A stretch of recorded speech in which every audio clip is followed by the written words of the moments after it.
नमस्कार मंडळी, तुमच्यासाठी खूप इंटरेस्टिंग आणि महत्त्वाच्या निरोगी आरोग्यासाठी 72 टिप्स घेऊन आले आहे। तर चॅनलवरती पहिल्यांदाच आला असेल तर कुक विथ प्रियंका मराठीला सबस्क्राइब करून बाजूची बेल आयकॉन प्रेस करा। 1.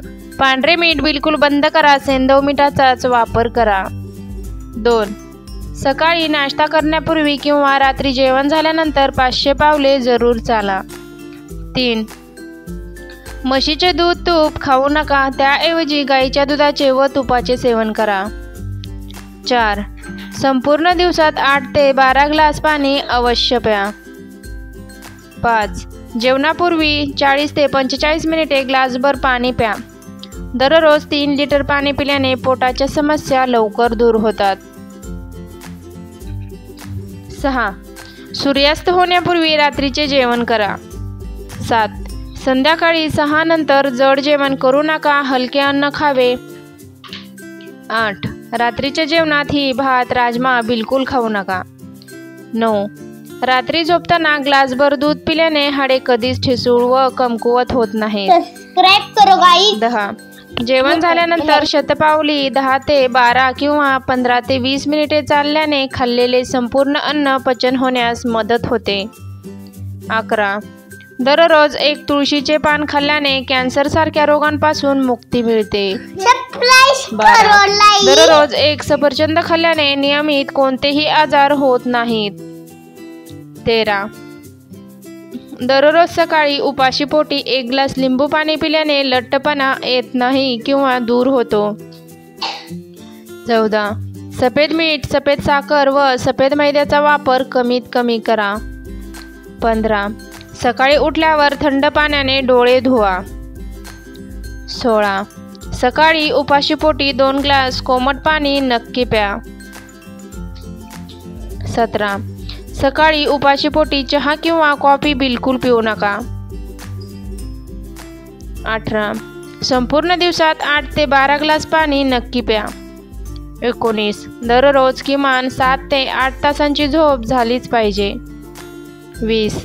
रात्री झोपण्यापूर्वी दात घासून झोपा, म्हणजे दात किडणार नाहीत। ही टिप लहान मुलांसाठी आहे। 21. रात्री झोपताना कधीही जास्त पाणी पिऊ नका। जर तुम्हाला पाणी प्यायचे असेल तर झोपण्याच्या अर्धा तास आधी पाणी प्या। 22. रात्री नेहमी लवकर झोपण्याची सवय असावी। 23. जे काही जड अन्न खायचे आहे ते सूर्यास्तापूर्वी खावे, सूर्यास्तानंतर नाही, हे नेहमी लक्षात ठेवावे। 24. अन्न खाताना कोणत्याही गोष्टीचा जास्त विचार करू नका, रागाच्या भरात कधीही अन्न खाऊ नका। आधी स्वतःला शांत करा, मगच अन्न खा। 25. सूर्यास्तानंतर कधीही दही खाऊ नका, दही वापरण्याचे सर्वोत्तम वेळ म्हणजे सकाळ आणि संध्याकाळ। 26. आंबा जेवणासोबत किंवा जेवणानंतर खाऊ नये किंवा रात्री झोपण्यापूर्वी आंबा खाणे टाळावे, यामुळे शरीरातील साखरेचे प्रमाण वाढते। 27. 1 ग्लास पाण्यात 8 ते 10 कडुलिंबाची पाने उकळा आणि थंड झाल्यावर गाळून घ्या। बादलीभर पाण्यात मिसळून अंघोळ करा, संसर्ग आणि सूज पूर्णपणे निघून जाईल। 28. जेवणानंतर 2 चमचे इसबगोल दुधासोबत घेतल्याने पोटात गॅस होत नाहीत। 29. बडीशेपचा रस दह्यात मिसळून केसांना लावल्याने केस कधीच पांढरे होत नाहीत। 30. रोज जेवणापूर्वीच्या 2 बिया 1 ग्लास दुधासोबत खाल्ल्याने मूळव्याध दूर होतो। 31. तुपात भाजलेले अद्रक खाल्ल्याने कफ नाहीसा होतो आणि उष्णतेपासून बचाव होतो। 32. अंधक दिसत असेल तर संत्र्याच्या रसात काळी मिरी आणि सेंधव मीठ मिसळून सकाळी आणि संध्याकाळी प्यावे। 3 महिने याचा उपयोग केल्यास खूप फायदा होईल। 33. बाजरीमध्ये भरपूर प्रमाणात कॅल्शियम असते। जॉईंट्सच्या समस्या आणि ऑस्ट्रेलियामध्ये दररोज बाजरीची भाकरी खाणे खूप फायदेशीर असते। 34. 1 ग्लास पाण्यात 1 चमचा ॲपल सायडर व्हिनेगर आणि 1 चमचा मध मिसळून रोज सकाळी आणि संध्याकाळी पिल्याने यकृताची कमजोरी दूर होते। 35.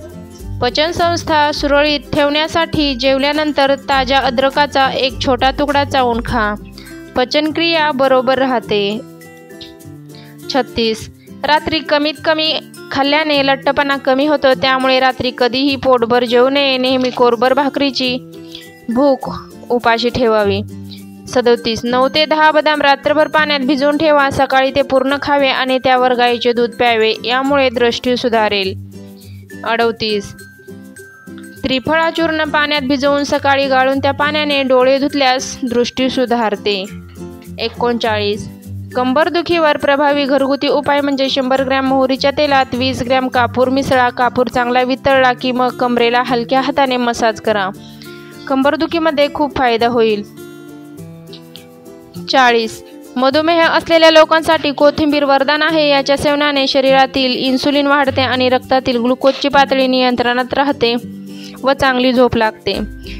41. खवलेला नारळ शिल्लक राहिला तर त्याला थोडे मीठ लावून तो खमंग ढोकळाप्रमाणे वाफवून परत ताटात पसरवून ठेवावा, म्हणजे त्याला वास येत नाही व तो लाल होत नाही. 42. लसणाच्या कुड्या सोलताना त्यांना थोडेसे तेल व पाणी लावून सोलावे, म्हणजे त्या लवकर सोलल्या जातात. 43. नारळाची वाटी शिल्लक राहिली तर ती मिठाच्या पाण्यात बुडवून ठेवावी व त्याचे पाणी रोज बदलावे, म्हणजे वाटी 4-5 दिवस चांगली राहते. 44. कडक झालेल्या ब्रेडच्या स्लाइस वाफेवर उकडून त्या काढल्या तर परत मऊसर होतात व वापरता येतात.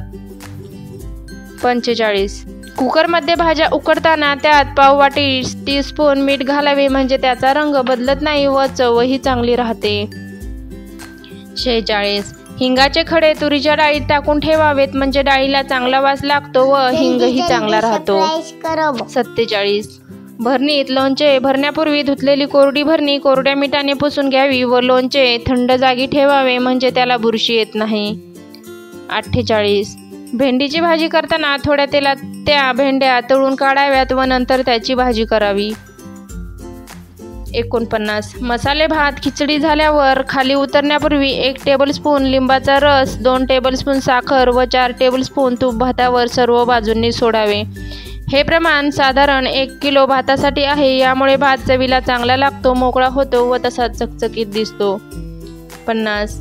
दही आंबट न होण्यासाठी उन्हाळ्यात त्यावर जाळी ठेवावी व विरजणाचे भांडे पसरट असावे. या उलट थंडीच्या दिवसात उघड भांड्यात दही विरजावी व घट्ट झाकण ठेवून भांडे उभीच्या जागी ठेवावे. 51.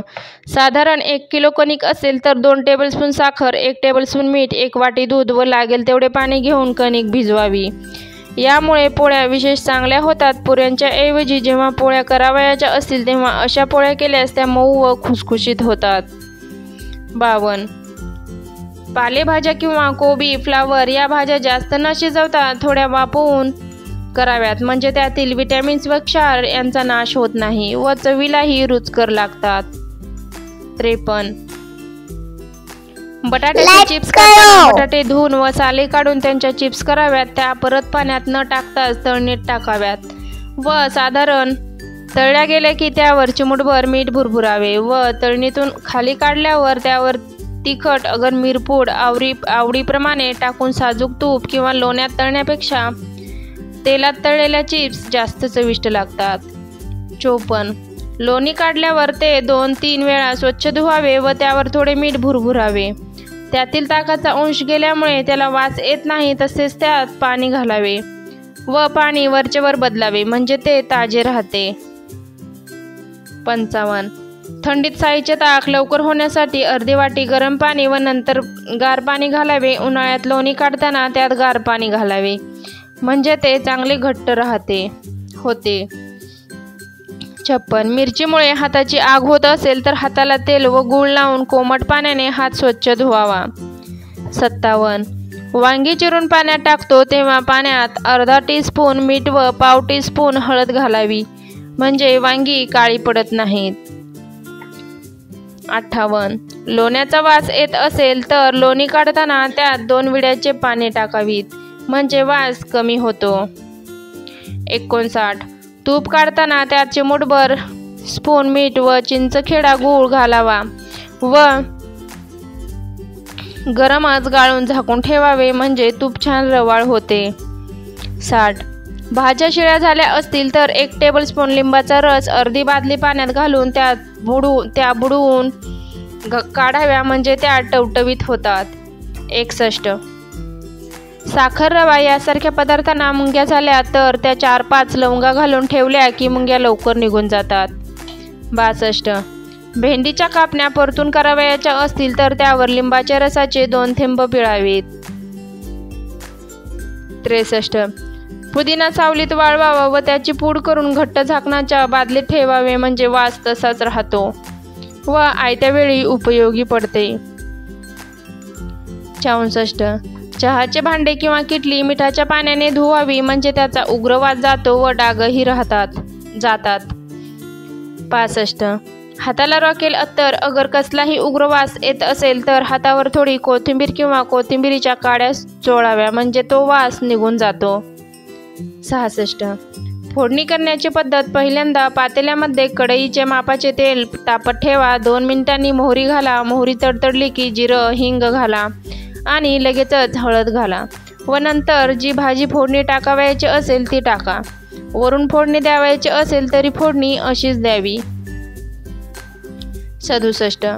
भेळीच्या किंवा कोथिंबीरीच्या बारीक चिरलेला कांदा मीठ चोळून स्वच्छ धुवून उपसून ठेवावा, म्हणजे तो 2-3 तासापर्यंत काळा पडत नाही व कडूही होत नाही. 68. कडधान्य तसेच चिकन, मटण लवकर शिजण्याकरिता त्यात कच्च्या पपईचा तुकडा किंवा करवंदीचा तुकडा घालावा. 69.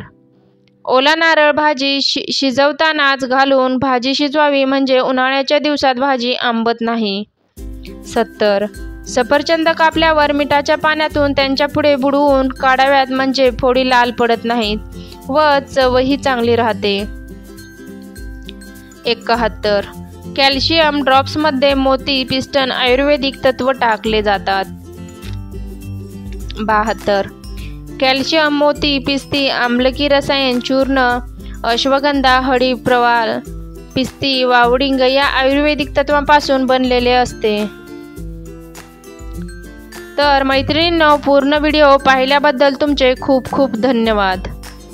वरील टिप्स तुम्हाला उपयोगी वाटल्या असतील तर व्हिडिओला लाईक नक्की करा. त्यासोबतच आपल्या फ्रेंड्स फॅमिलीसोबत व्हिडिओ जास्तीत जास्त शेअर करा आणि अशाच नवनवीन माहितीसाठी आपल्या कुक विथ प्रियांका मराठी या चॅनलला सबस्क्राईब करा. धन्यवाद. पुन्हा भेटूया अशाच एका महत्त्वपूर्ण व्हिडिओमध्ये.